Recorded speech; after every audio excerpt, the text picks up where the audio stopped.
Hello friends, welcome back to my channel. ருசிக்கலாம். நம்ம இன்றைக்கி பார்க்க போகிற ரெசிபி ரொம்ப சூப்பரான டேஸ்டியான பைனாப்பிள் ஜாம். ஜாம்னாலே குழந்தைங்களுக்கு ரொம்ப பிடிக்கும்.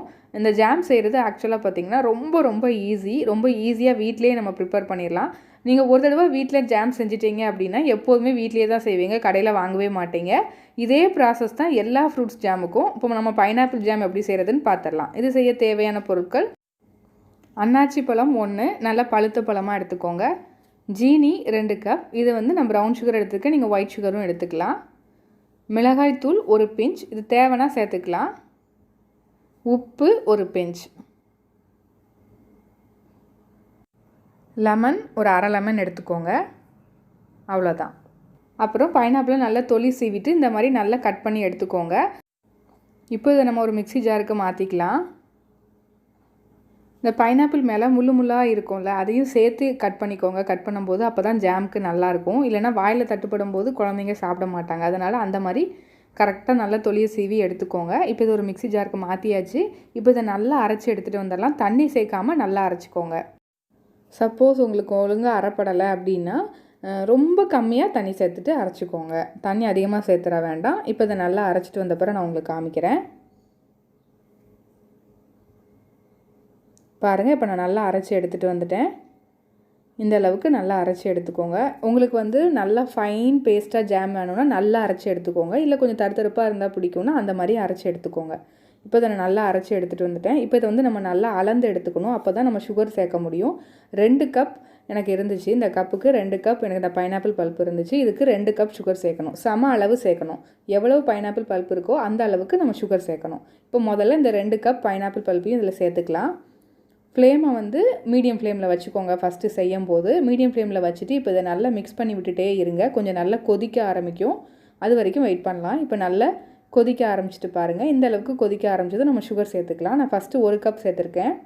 சேர்த்துட்டு மறுபடியும் நல்லா மிக்ஸ் பண்ணிக்கோங்க. நீங்கள் மீடியம் ஃப்ளேமில் வச்சிங்க அப்படின்னா கண்டிப்பாக பக்கத்தில் நின்று கிண்டி கொடுத்துட்டே இருக்கணும், இல்லைனா அடி பிடிச்சிரும். இல்லை நீங்கள் லோ ஃப்ளேமில் வச்சு கூட பண்ணுங்கள், ஒன்றும் பிரச்சனை இல்லை. இப்போ இது நல்லா மிக்ஸ் ஆனதுக்கப்புறம் இன்னொரு கப் சுகரும் நம்ம சேர்த்தாச்சு. சேர்த்துட்டு மறுபடியும் நல்லா மிக்ஸ் பண்ணிக்கலாம். நல்லா மிக்ஸ் பண்ணி விட்டுக்கோங்க. சுகர் சேர்த்தோன்னே கொஞ்சம் தண்ணியாகிற மாதிரி இருக்கும், ஆனால் மறுபடியும் கட்டி ஆகிடும். ஒன்றும் பிரச்சனை இல்லை. நல்லா மிக்ஸ் பண்ணி விட்டுட்டே இருங்க. தொடர்ந்து நல்லா மிக்ஸ் பண்ணிக்கோங்க. இப்போ நல்லா கொதிக்க ஆரம்பிச்சிட்டு பக்கத்தில் நின்று அப்பப்போ கொஞ்சம் மிக்ஸ் பண்ணி விட்டுட்டே இருங்க.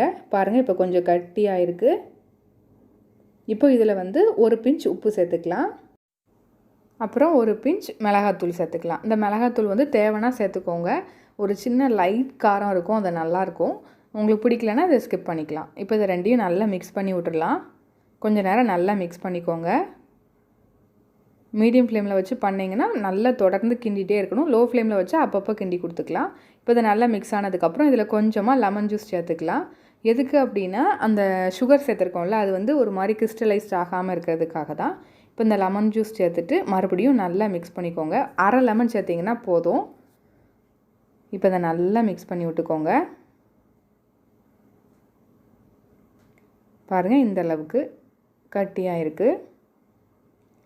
ஜாம் கொஞ்சம் நல்லாவே கெட்டியாக ஆகணும். அப்போ தான் நம்மளுக்கு ப்ரெட்டில் தடவி சாப்பிடும் போதெல்லாம் நல்லாயிருக்கும்.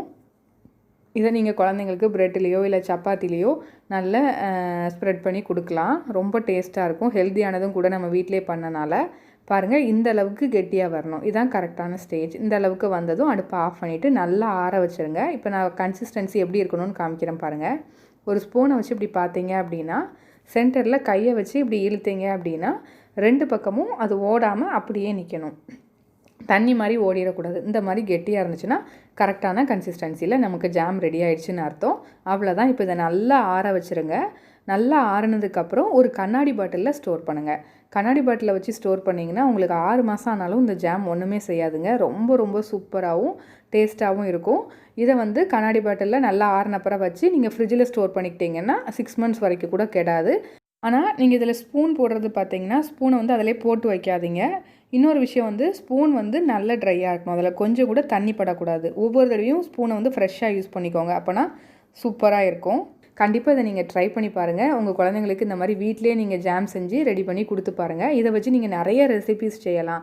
பிஸ்கட் செய்யலாம், ஜாம் பிஸ்கட் செய்யலாம், அப்புறம் வந்து கேக்குக்கு டாப்பிங்காக யூஸ் பண்ணலாம். இந்த மாதிரி நிறைய செய்யலாம். இதை வந்து நான் ப்ரெட்டில் ஜஸ்ட்டு உங்களுக்கு அப்ளை பண்ணி காமிக்கிறேன் பாருங்கள். ரொம்ப ரொம்ப சூப்பராக இருந்துச்சு, டேஸ்ட்டாகவும் இருந்துச்சு. கண்டிப்பாக நீங்களும் இந்த ஜாம் ரெசிபியை ட்ரை பண்ணி பாருங்கள். இந்த சூப்பரான ஜாம் ரெசிபி உங்களுக்கு பிடிச்சிருந்துச்சுன்னா கண்டிப்பாக உங்களோட கமெண்ட் செக்ஷனில் பகிர்ந்துக்கோங்க. இந்த ரெசிபி உங்களுக்கு பிடிச்சிருந்துச்சுன்னா லைக் பண்ணுங்கள், ஷேர் பண்ணுங்கள், கமெண்ட் பண்ணுங்கள்.